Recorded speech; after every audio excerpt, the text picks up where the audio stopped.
Hi ladies and gentlemen, I'm going to make a quick video to introduce you to our poet time travel study that we'll be starting today and we'll go into next week. Hopefully I'll be back early next week and we can get into it a little bit more in depth. But I want you to take a minute, quickly think to yourself, what famous poets do you already know of? What are some names of poets you've heard before, you've studied before, you've read before? And make a list with your partner. You can pause the video, do that, and then share out. Alright, so I told you during this poetry unit we'd be focusing on different poets and different styles of poetry.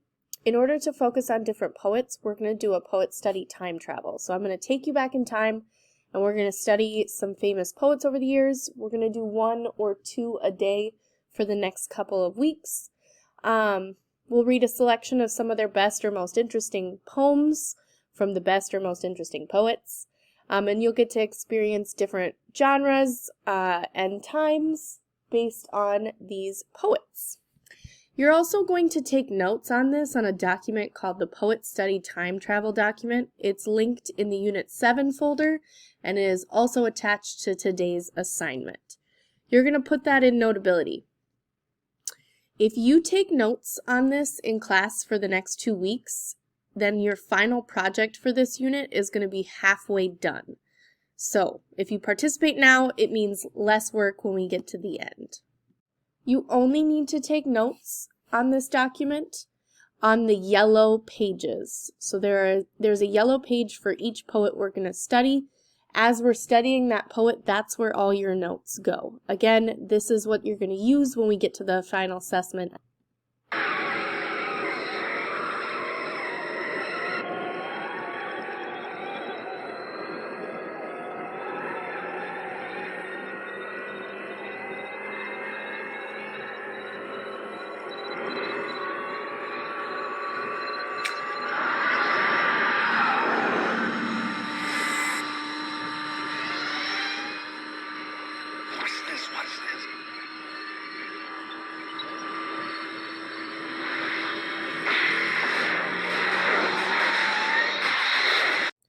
Alright, for our first poet, we are traveling back in time to the 1800s.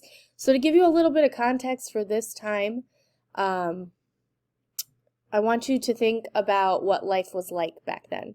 There was a class divide, so 80% of the population was working class, not a lot of rich people, but they pretty much ruled.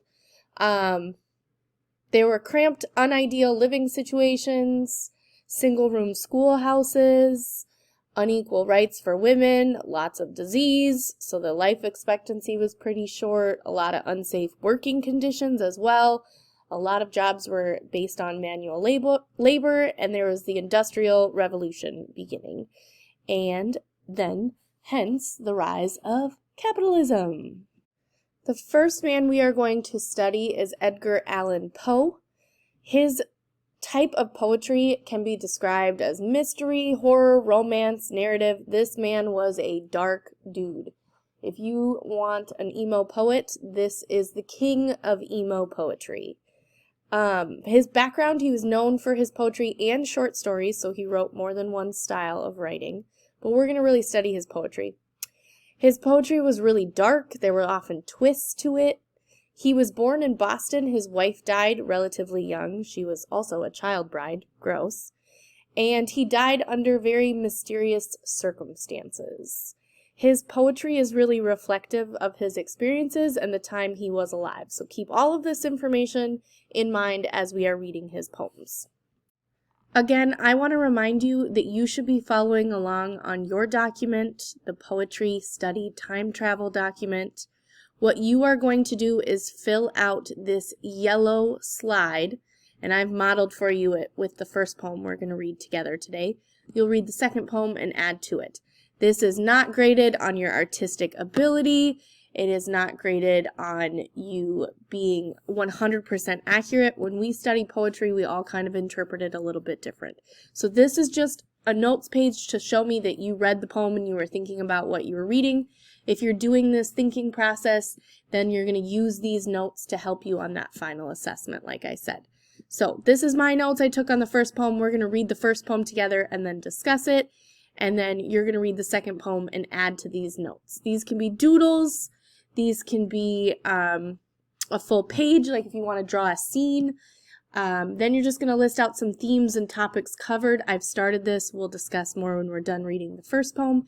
And then someone that you think might like this poet, and I'll explain why once we get to the next part. So for this first poem we're going to read of Edgar Allan Poe's, we're going to read Annabel Lee, which is one of his most famous poems. It's a love poem, but it's dark and twisted. People die.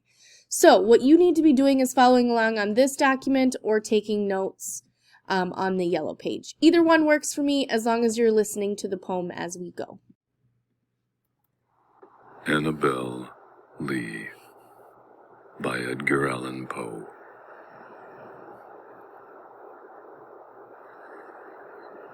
It was many and many a year ago, in a kingdom by the sea, that a maiden there lived, whom you may know by the name of Annabel Lee. And this maiden she lived with no other thought than to love and be loved by me. I was a child, and she was a child, in this kingdom by the sea. But we loved with a love that was more than love, I and my Annabel Lee, with a love that the winged seraphs of heaven coveted her and me.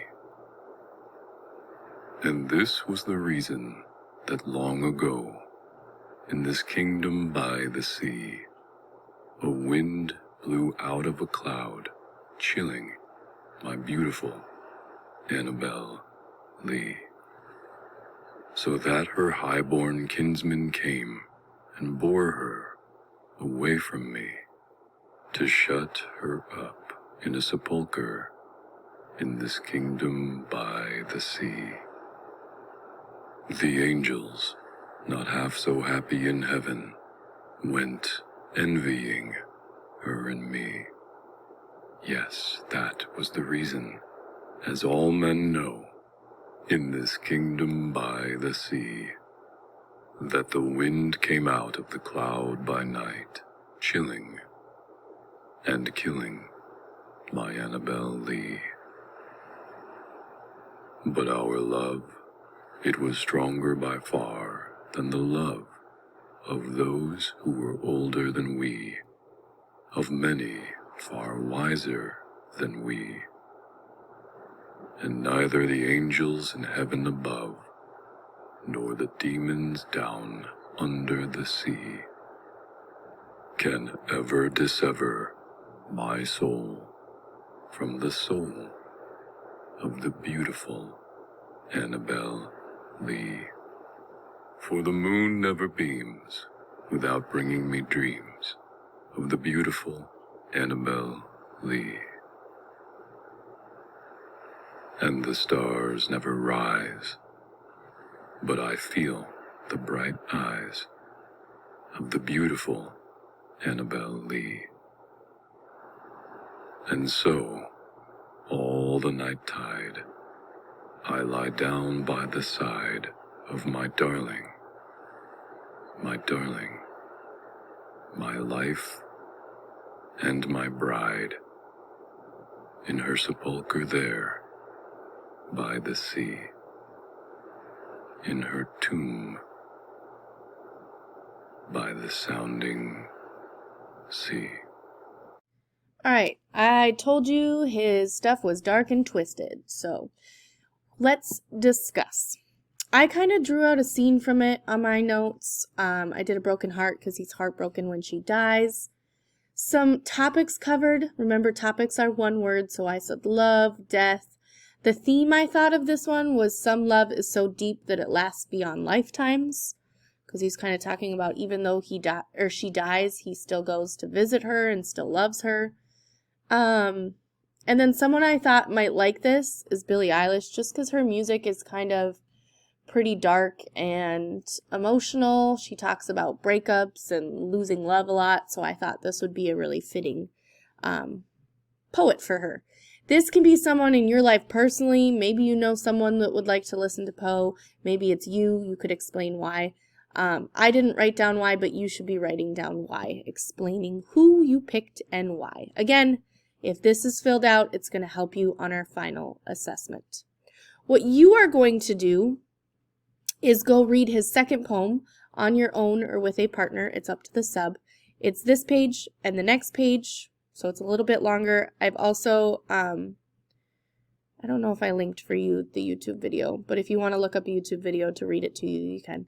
But it's called The Raven, and then you're going to continue adding notes to this page. So more doodles, more themes and topics that are covered, and then someone that you think might like that poem. The more notes you have on this yellow page, the better. When you are done with that, hang on to this document. You are not going to submit it today. We will continue adding to it throughout this unit and into next week. If you have questions, feel free to message me on Schoology.